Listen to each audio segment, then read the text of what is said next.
नमस्कार। आज हम भारत के राष्ट्रीय आंदोलन पर थोड़ी विस्तार से चर्चा कर रहे हैं। जी। ये ब्रिटिश राज के खिलाफ एक लंबा और काफी पेचीदा संघर्ष था जो आखिरकार 1947 में भारत की आज़ादी पर खत्म हुआ। बिल्कुल, कई परतें थीं इसमें। हाँ, और हमारे पास जो स्रोत हैं वो दिखाते हैं कि कैसे अलग अलग दौर थे, अलग विचारधाराएं थीं, जन आंदोलन थे। जी हाँ। तो हमारा मकसद है कि इस जटिल इतिहास के जो मुख्य बिंदु हैं, जो अहम पड़ाव हैं, उनको समझा जाए। बिल्कुल, चलिए शुरू करते हैं। तो शुरुआत कहाँ से होती है? शायद शुरुआती विरोधों से। हाँ, मतलब अगर हम देखें तो शुरुआती विरोध तो थे ही, और फिर आता है 1857 का गदर। इसे अक्सर आप जानते हैं स्वतंत्रता का पहला युद्ध भी कहा जाता है। हाँ हाँ, बिल्कुल। इससे पहले भी जैसे संथाल और कोल विद्रोह हुए, आदिवासी और किसान आंदोलन थे जो ब्रिटिश नीतियों का विरोध कर रहे थे। सही। तो 1857 का जो विद्रोह था, जिसमें रानी लक्ष्मीबाई, बहादुर शाह जफर जैसे बड़े नाम सामने आए, वो कह सकते हैं पूरी तरह कामयाब नहीं हुआ। हाँ, वो तो है। लेकिन उसने एक राष्ट्रवादी चेतना जरूर जगाई, एक चिंगारी जलाई कह सकते हैं। हाँ, और ये जानना भी तो अहम है कि इसी विद्रोह के बाद ईस्ट इंडिया कंपनी का शासन खत्म हुआ, है ना? बिल्कुल, सत्ता सीधे ब्रिटिश क्राउन के हाथ में चली गई। तो इसने एक तरह से भविष्य के राष्ट्रवाद के लिए जमीन तैयार की। हाँ, जमीन तो तैयार की, पर एक नए और शायद ज्यादा सीधे नियंत्रण की शुरुआत भी हुई। अच्छा, तो इसके बाद कांग्रेस का गठन? जी हाँ, अगला बड़ा पड़ाव है 1885 में भारतीय राष्ट्रीय कांग्रेस मतलब आईएनसी की स्थापना। हाँ।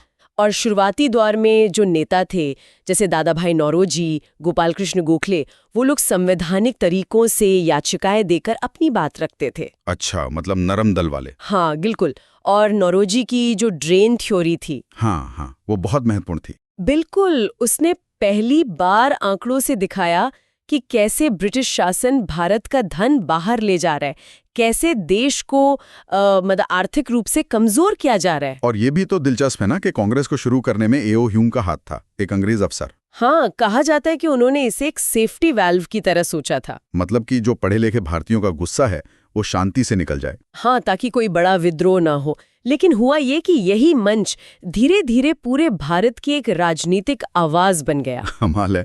फिर तो बंगाल विभाजन वाला दौर आया। हाँ, 1905 में बंगाल का विभाजन, उसने तो जैसे माहौल ही बदल दिया, जबरदस्त विरोध हुआ। और इसी से गरम दल और स्वदेशी आंदोलन उभरे। बिल्कुल, एक्सट्रीमिस्ट फेज जिसे कहते हैं। लाल बाल पाल, लाला लाजपत राय, बाल गंगाधर तिलक, बिपिन चंद्र पाल, इन्होंने कहा स्वदेशी अपनाओ, विदेशी का बहिष्कार करो। ये सिर्फ राजनीतिक विरोध नहीं रहा होगा फिर?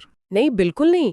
इसने स्वदेशी उद्योगों को बढ़ावा दिया, राष्ट्रीय शिक्षा की बात हुई, अपनी संस्कृति पर गर्व करने की भावना जागी। हाँ, और इसी दौरान वो क्रांतिकारी समूह भी सक्रिय हुए ना, अनुशीलन समिति जैसे। जी हाँ, उनका रास्ता अलग था। वो सशस्त्र क्रांति में विश्वास रखते थे। तो आंदोलन का दायरा काफी फैल गया था। बहुत ज्यादा। फिर 1919 के बाद आता है गांधीवादी युग। ये एक बिल्कुल नया मोड़ था। महात्मा गांधी, सत्याग्रह और अहिंसा। हाँ, उनका जोर था जन लामबंदी पर, मतलब ज्यादा से ज्यादा लोगों को जोड़ना, और अहिंसक प्रतिरोध, सत्याग्रह, नैतिक बल पर बहुत जोर था। जैसे असहयोग आंदोलन, जलियांवाला बाग के बाद जो शुरू हुआ। हाँ, 1920-22 का असहयोग आंदोलन, और फिर 1930-34 का सविनय अवज्ञा आंदोलन, जिसमें वो मशहूर डांडी मार्च हुआ। नमक कानून तोड़ने वाला। जी हाँ, ये दिखाता है कि कैसे लाखों आम लोग उनके साथ जुड़ गए थे। और फिर 1942 का भारत छोड़ो आंदोलन, करो या मरो का नारा। वो तो एक निर्णायक मोड़ था। गांधी जी ने आंदोलन को नैतिकता और क्या कहते हैं एक व्यापक जन भागीदारी दी। हाँ, मतलब अहिंसा और सत्याग्रह जैसे विचार ब्रिटिश साम्राज्य के खिलाफ इतने शक्तिशाली हथियार बन गए। बिल्कुल, लेकिन ये भी याद रखना जरूरी है कि गांधीवादी धारा के साथ साथ और भी बहुत कुछ चल रहा था। जैसे क्रांतिकारी आंदोलन, भगत सिंह, चंद्रशेखर आजाद के नेतृत्व में HSRA, Hindustan socialist Republican association. हाँ, उनका लक्ष्य सिर्फ आजादी नहीं बल्कि समाजवादी गणतंत्र भी था। बिल्कुल, और वामपंथी आंदोलन, किसान आंदोलन भी जोर पकड़ रहे थे। और सुभाष चंद्र बोस, उनकी आजाद हिंद फौज। हाँ, सुभाष चंद्र बोस ने तो देश के बाहर से एक मोर्चा खोल दिया था, INA के जरिए। तो मतलब ये आंदोलन बहुत विविध था, नरम दल, गरम दल, गांधीवादी, क्रांतिकारी, समाजवादी। हाँ, यही इसकी खूबसूरती और जटिलता है। कई विचारधाराएं, कई रणनीतियां एक साथ चल रही थीं। ये दिखाता है कि आजादी की लड़ाई कितनी बहुआयामी थी। सही कहा। तो अंत कैसे हुआ, मतलब स्वतंत्रता कैसे मिली? देखिए, दूसरे विश्व युद्ध के बाद दुनिया बदल गई थी। ब्रिटेन कमजोर हो चुका था। हाँ, वो तो था। भारत में INA के मुकदमों को लेकर लोगों में बहुत सहानुभूति थी। फिर 1946 में नौसेना का विद्रोह हुआ। इन सब चीजों ने ब्रिटिश सरकार पर दबाव बहुत बढ़ा दिया। अच्छा। कैबिनेट मिशन योजना आई, पर वो सफल नहीं हुई। और आखिरकार लॉर्ड माउंटबेटन की योजना के तहत बंटवारे के दुखद फैसले के साथ 15 अगस्त 1947 को भारत आजाद हुआ। तो कुल मिलाकर हमने देखा कि ये भारतीय राष्ट्रीय आंदोलन कोई सीधी सादी कहानी नहीं है। बिल्कुल नहीं। इसमें अलग अलग सोच, अलग अलग रास्ते, बलिदान, सब कुछ शामिल था। ये सिर्फ एक राजनीतिक अभियान नहीं था। नहीं, ये एक तरह से पूरे समाज के जागने की प्रक्रिया थी। हर तबके के लोग इसमें शामिल थे। और इसने न सिर्फ ब्रिटिश राज को खत्म किया, बल्कि इसने आजाद भारत के लोकतंत्र की, उसके संस्थानों की नैतिक नींव भी रखी। हाँ, और जाते जाते एक सवाल शायद हम सोचने के लिए छोड़ सकते हैं। जरूर। कि स्वतंत्रता संग्राम की इतनी सारी अलग अलग विरासतें हैं।